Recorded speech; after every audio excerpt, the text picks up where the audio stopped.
بسم اللہ الرحمن الرحیم۔ السلام علیکم ناظرین، فیصل آباد پولیس کا منشیات فروشوں اور جرائم پیشہ عناصر کے خلاف کریک ڈاؤن کا سلسلہ جاری ہے۔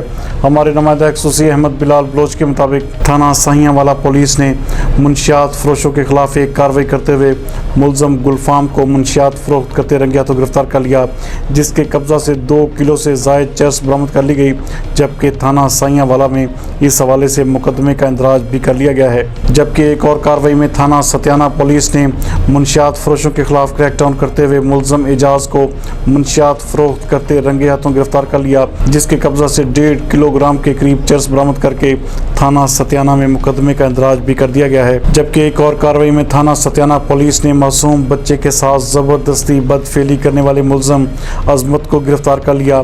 اس حوالے سے ملزم عظمت کے خلاف تھانہ ستیانہ میں مقدمے کا اندراج بھی کر لیا گیا ہے۔